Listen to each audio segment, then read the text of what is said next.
Hey, Dave. Are we gonna actually be reviewing any of the Barbara Gordon shit? Well, the part where she stalks Batman, fucks Batman, dumps Batman, realises that she's not a fucking crime fighter and fucks off. Yeah, that bit. No. Okay.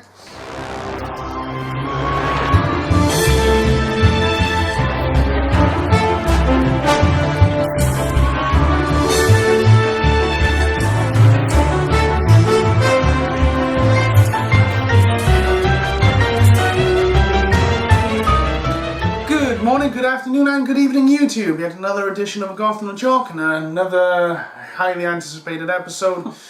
We are reviewing The Killing Joke. Killing Joke, based off the graphic novel of the same name. It stars Kevin Conroy. Kevin Conroy is the animated / Arkham Batman. He's the Dark Knight in this. He's desperately trying to save Jim Gordon from being driven to insanity by our main man, Mark Hamill's Joker. Right then, Mitch. So, what was your expectations going into the film, and what did you think straight after it finished up? My expectations were high. I've read the graphic novel, and that blew me out the water. It's a brilliant story, absolutely incredible. And to be fair, this adaptation did wonders, I think, as well. It lived up to the standard. The actors they had were top class. Voice actor, obviously the characters, and yeah, to be fair, a really good job all round. What about you? Yeah, if you're going to do the voice of the Batman and the Joker, you can't ask for more than Kevin Conroy and Mark Hamill. The Killing Joke is almost like the definitive Batman Joker episode, isn't it, in a way?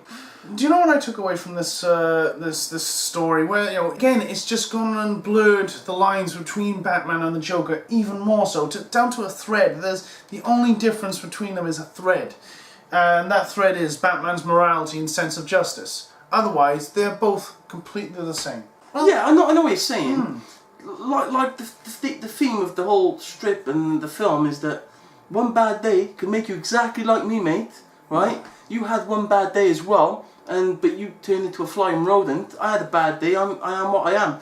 And like he says, stop being so serious. Stop trying to follow the code and the ethics and the rules, and just start fucking laughing and go crazy like me. Because when you go crazy, nothing else fucking matters. Same again, going into the film, I was excited because, it was always going to be great. It was always going to be great. Right then, so let's move on then, right? So we got a lot of shit to put in the Altar of Joy. Right then, guys, so what are we putting in the Altar of Joy this week then? Okay, well, we got a very big list to be fair. Right then, so Mark Hamill's performance as the Joker. Pre-Joker, right? The guy who plays the Joker, he's a struggling engineer who tries to do stand-up comedy. He's struggling, he can't tell a joke, he can't time a joke well, but in telling his missus that he's a shit comedian, she starts laughing at him. So, there's real love there, she's pregnant, and, the Joker, man, Mark Hamill, there was hints of that Joker craziness, but it was still a normal bloke, wasn't it? Exactly. That really impressed me, really showed a layer of the Joker which we hadn't seen before. True enough. I know that was a very shocking part, to be fair. I like that. So moving on, and for me, one thing I want to put into the altar is that fucking song. That I'm so loopy, or We're so loopy. That song sends shivers up my spine, and again, in the wrong way, because if you listen to the lyrics, it's a vile song. It's, talking about, your kids turn blue, but it doesn't matter, because you're so loopy. That's really horrific, but Mark Hamill sings it, and it's just such a joyous song as well. It's just chucks the baby away as well, doesn't he, on stage? It's brilliant. Kevin Conroy's Batman. True enough, too. We're missing the Dark Knight so far, so yeah. But he is the Batman. Batman's voice is nailed on. There's not a lot really you can say about it. He's always the same. He always delivers. Kevin Conroy is awesome. True enough. The Killing Joke itself, at the end, for me, I thought it was played perfectly. So at the end, Batman offers him his hand. He's like, "Listen, we're gonna kill each other," and he's like, "Let me help you." And the Joker's like, "It's too late for that." Yeah. And to break the ice, because that's what the Joker is, decides to tell him a joke, and the way Batman reacts, I thought was perfect. It's, you know what I laugh at, or what gets me is, the Joker starts laughing as he does. But it's the way the Batman... Excuse me, he's like that. Yeah, but it's just the way the Batman's looking serious, then he has a grin, and then he just can't help himself but laugh with him. And it's when those two are laughing together that you just do not see any difference between the two.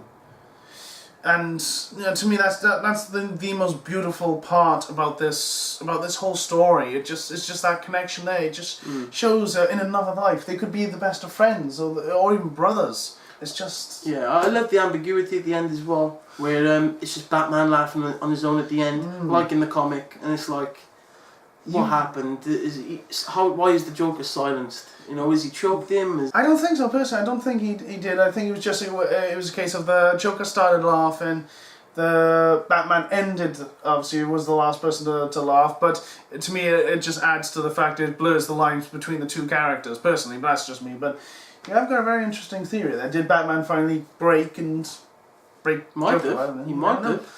And Joker wins, didn't he? Exactly. Right then, so time for... The corner of despair.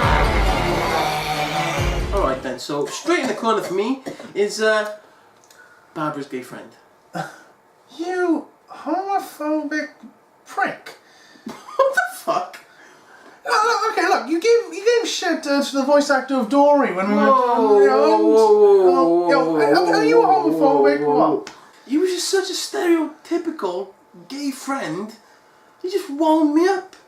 Like, you know, no, he's in the corner. Fuck off. He's in the corner of the spiff. Okay, now then, for me, I've put, even though we put it in the Altar of Joy, I'm also putting the Joker and Batman at the end in the corner of despair. What the fuck? Sorry, the corner. Okay, there's a reason for it.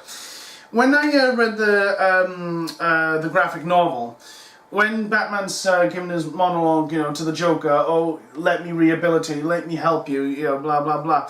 I always picture that in my mind's eye, that Batman is on the verge, on the crisp of going mad, or is really worn down and broken. I didn't get that sense with this. Batman just talked, normally. Okay, the subject matter was the same, but I didn't get that, that same sort of feeling. That desperation to fucking rehabilitate him. Exactly. Yeah, to pop that in the corner of despair is fucking outrageous. Fuck you, don't speak to me. Right.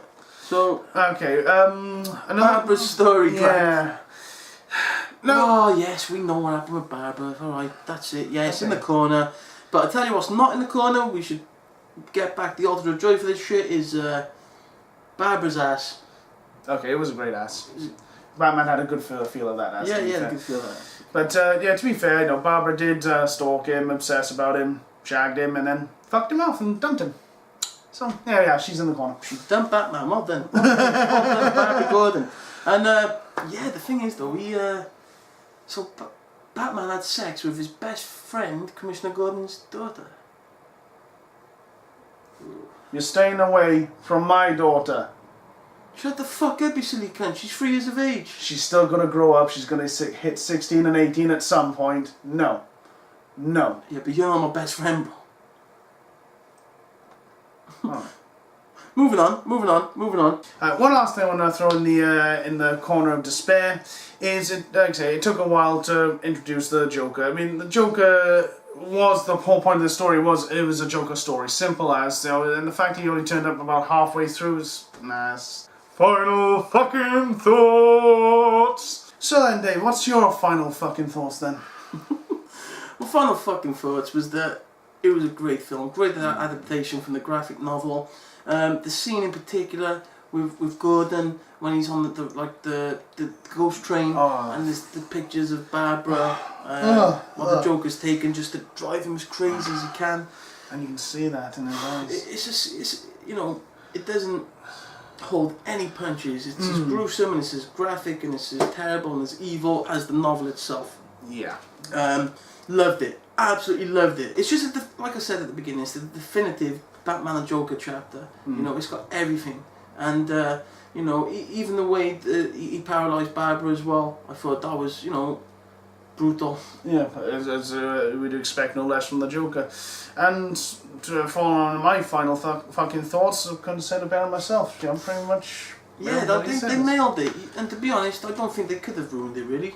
Well, no, the thing is they followed the graphic novel to a T, and the graphic novel was awesome. They had the actors behind them, voice acting.